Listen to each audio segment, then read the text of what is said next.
The following two stories take place in Mexico.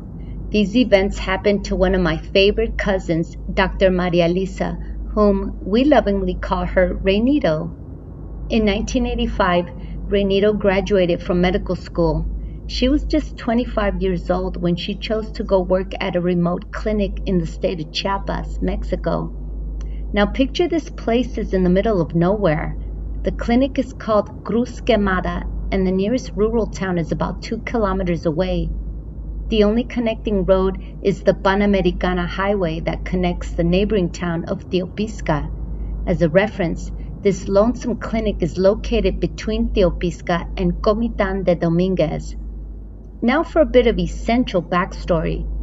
When Reynito first started working at the clinic, her assisting nurse was Nurse Ophelia.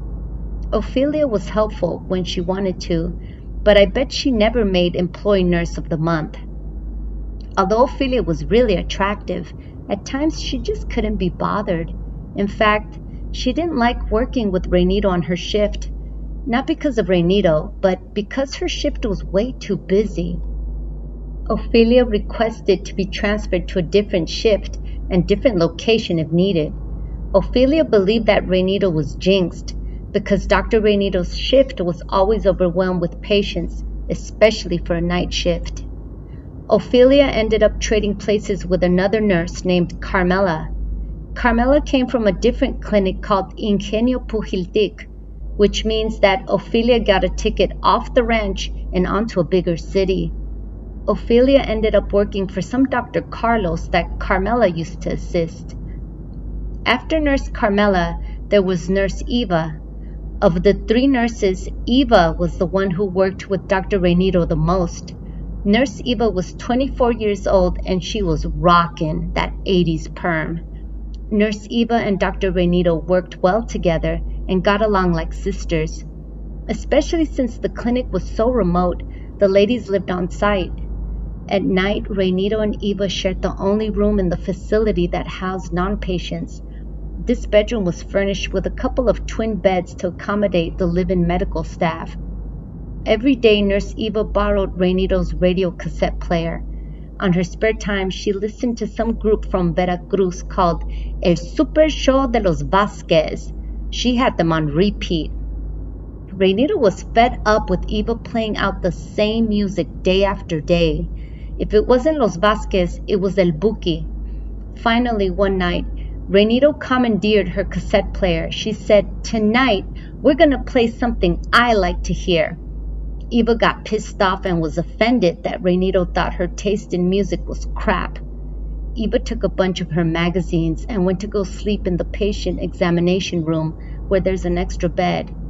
Reynito said, "Come on, Eva, don't go away feeling like that. You know it's dangerous for you to be sleeping in there by yourself. What if somebody breaks in and finds you alone?" Eva said, "I don't care," and she stormed off with a stack of her magazines. In the exam room, Eva outfitted an OBGYN bed with fresh sheets and a blanket. With the lights still on, she started reading her magazines. Reynito said, "Come on, when are you going to turn those lights off?" Eva yelled back.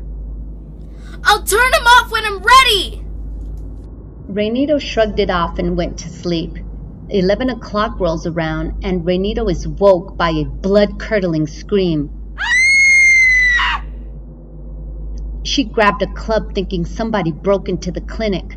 Reynito ran to go check on Eva. She found her white as a sheet and her permed hair sticking straight up.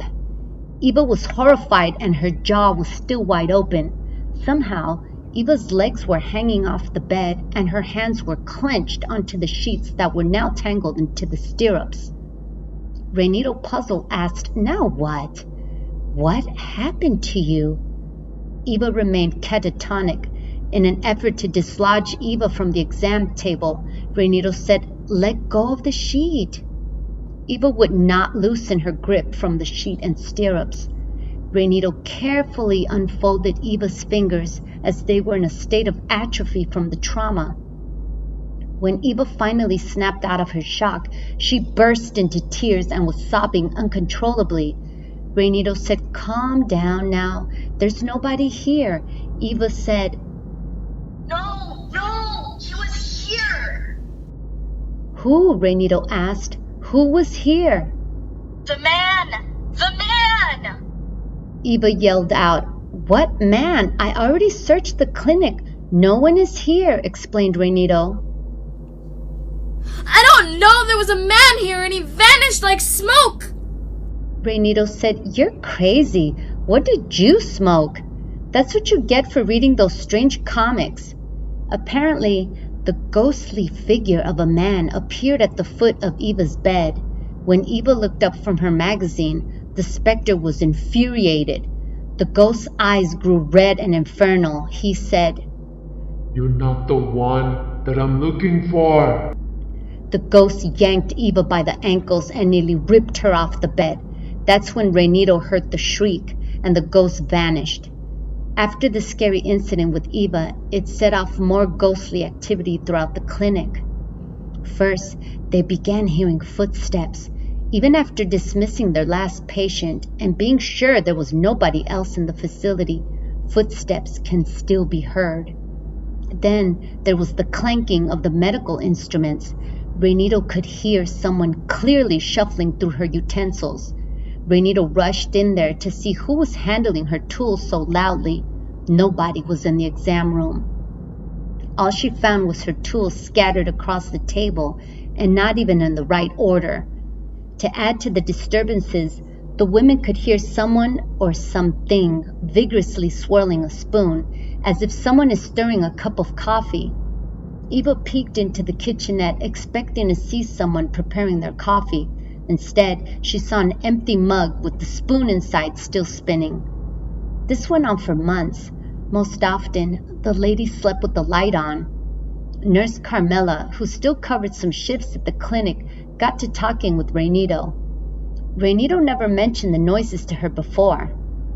Carmela was the one who asked Reynito if she was hearing the footsteps. Yes. Do you hear this? Do you hear that? Yes, yes, and yes. How do you know? Asked Reynito. I've been hearing them too, Carmela said. You know who that is, don't you? What? Who? Reynito asked. That's the ghost of Dr. Carlos that's haunting this clinic. What are you talking about, Carmela? The name rang a bell with Reynito. The Dr. Carlos she knew of worked with her colleague at the Ingenio clinic. In fact, it was the same Dr. Carlos that Carmela used to work for when she switched places with Ophelia months ago. According to Carmela, Ophelia met Dr. Carlos when she went to go work at the Ingenio clinic. Dr. Carlos was taken with her beauty. There's one catch, though. Dr. Carlos is married with children. Regardless, Ophelia and Dr. Carlos soon began a clandestine relationship. They rendezvoused whenever they could. Early one Monday morning, the doctor and Ophelia were returning from one of their trysts. Dr. Carlos was still beaming from his night of gallivanting as he began driving to the Ingenio clinic where they both worked. Whoopsie! Ophelia forgot to mention that she is scheduled for social services that morning at a different clinic in San Cristobal. Now Dr. Carlos is beyond pissed. He realized he's got to drop her off all the way in San Cristobal, then drive himself 2 hours away to the Ingenio clinic. Frustrated that he's running super late, Dr. Carlos floors it like a bat out of hell. It's not unusual for drivers to speed down this Mexico Highway 190. It would be wise for them to slow down when they reach La Curva de los Doctores, which is the dangerous curve located, coincidentally, just above Reynito's clinic. Many accidents have happened here, and it's covered with handmade crosses to represent all the fatalities. When Dr. Carlos reached this curve, he was going way too fast to round the turn safely. The doctor lost control, and his car went flying and flipped over the bend. Dr. Carlos was instantly killed in the crash. Ophelia was comatose. After 40 days, Ophelia came out of her coma. She suffered injuries to one of her knees and an elbow. Worst of all, she was left with a big scar on that pretty face of hers. One of her eyes was also damaged in the accident. When she's looking straight at you, her gaze goes cross-eyed. Reynito was so absorbed by the story, she didn't realize Eva was listening in. Now Eva was compelled to share her vicious encounter. Eva told her story and described the apparition. Carmela confirmed that she just described the late Dr. Carlos to a T. The ladies compared notes and wondered who exactly was the ghost doctor searching for. Carmela believed the ghost is looking for Reynito so she could relay a message to Ophelia. Reynito declared he'd better find another messenger because she wants no part of that. My theory is that the ghost of Dr. Carlos is searching for his ex-lover, Ophelia. I think he wants to find her and cuss her out, not only for making him late to work, but for making him early for his own funeral.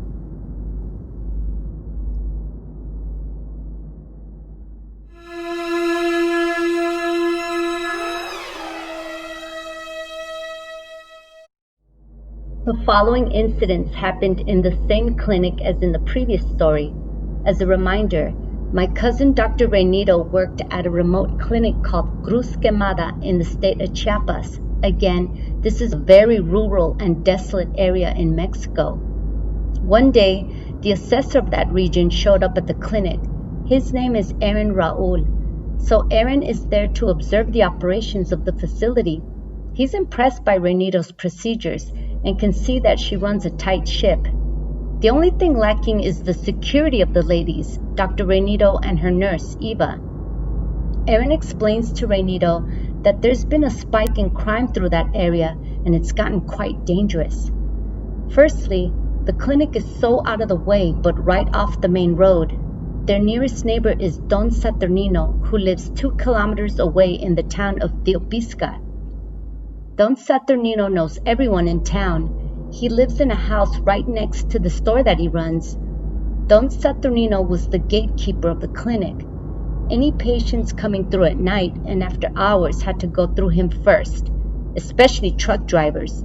They had to go knock on Saturnino's door, and if Don Saturnino don't know you or thought you were suspect, you would not get an appointment.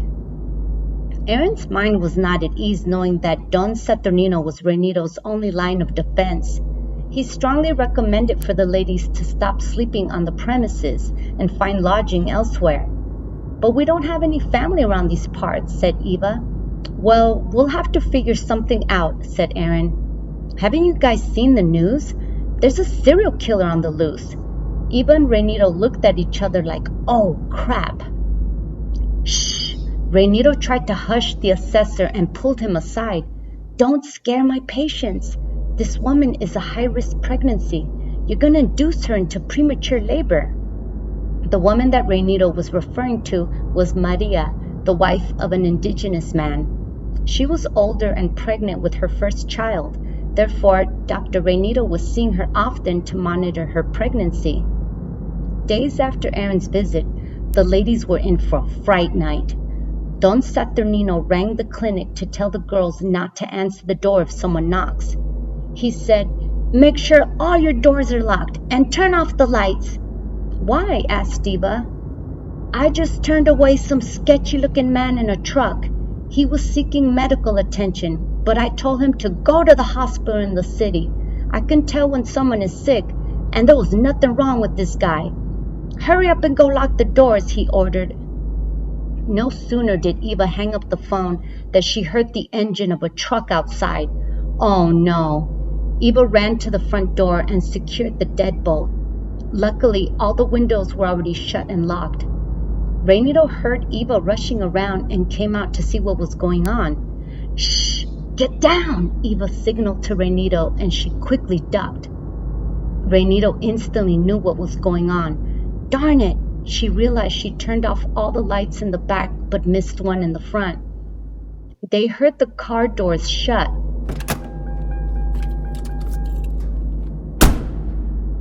Then they crawled behind the reception desk while keeping a low profile. Then they heard footsteps getting closer, followed by a knock on the door. Eva looked at Reynito with wide eyes. The knocking got more persistent and turned into pounding on the door. The ladies stayed down quiet and listening. They can hear two sets of male voices talking. The knocking subsided, but now they could hear them trying to open the door and force their way in.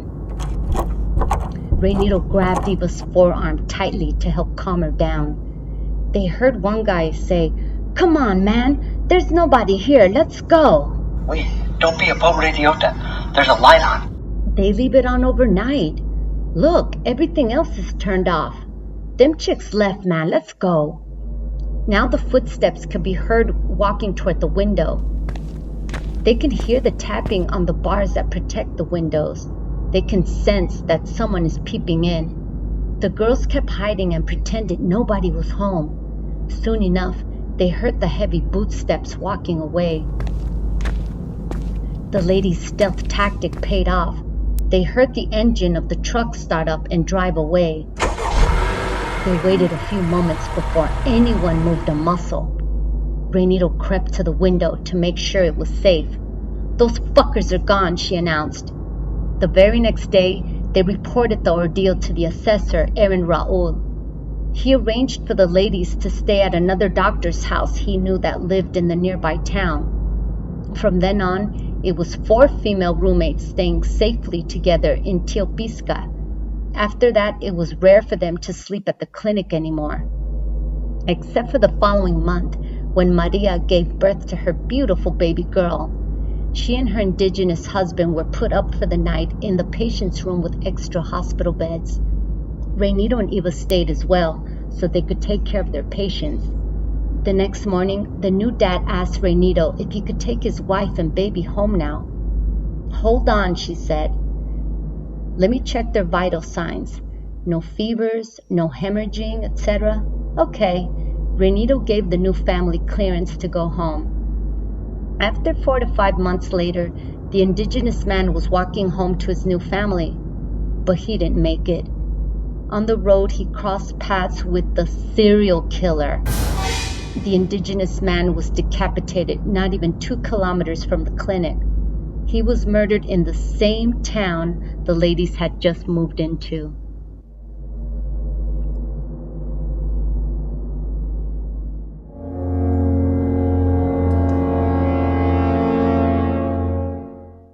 Throughout my childhood, I used to go to Mexico City to visit with my family.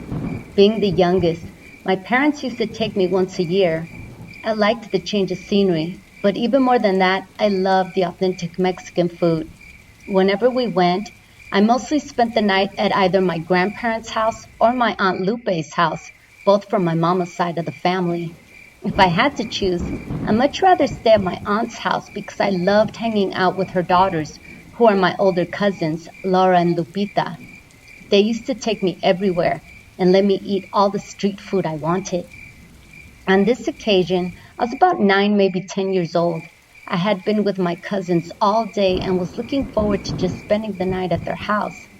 It always felt like a slumber party because we'd stay up late watching TV, telling ghost stories, or just talking crap.